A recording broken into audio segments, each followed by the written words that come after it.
Hello and welcome. My name is Greg Dawes and this is Tips and Tricks with ProPricer, a video series where we cover useful tips and tricks that will optimize your processes so you can get things priced. Today we're going to talk about spread curves and how you can use them to accurately distribute a resource's spread amount in a task. Out of the box, ProPricer includes 20 different built-in spread curves.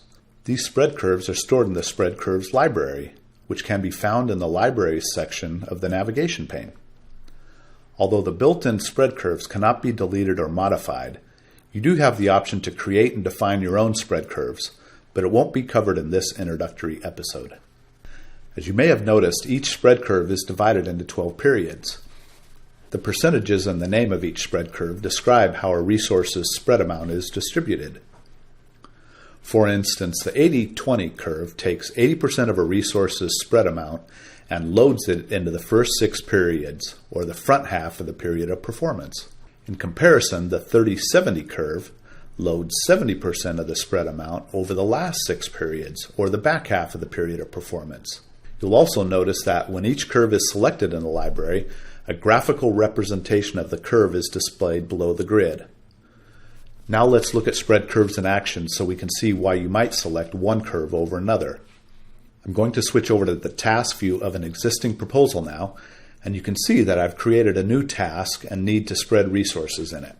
In the resource, hours, units, cost grid of the new task, let's add the fabrication resource. Because of the tooling that is usually required in the beginning of a contract, we are going to enter the spread amount using the 70-30 curve. So I choose 70-30. Leave the dates as they are, and enter 500 hours in the spread amount column. Notice how 70% of the spread amount is entered across the first half of the task's period of performance. Let's say we also need a quality assurance engineer to inspect and test our final products once they're built. So we'll want to use a 20-80 curve to distribute the spread amount correctly. Select the quality assurance resource, select the 20-80 curve, and enter 275 hours.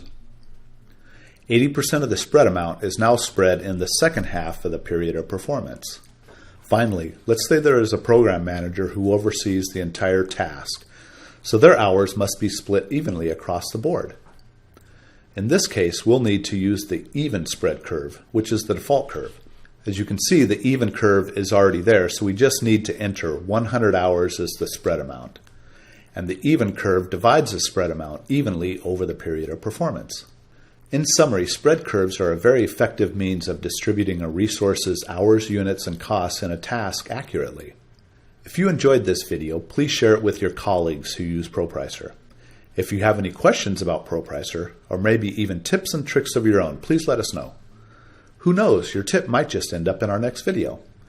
Again, my name is Greg Dawes, and as always, thanks for watching.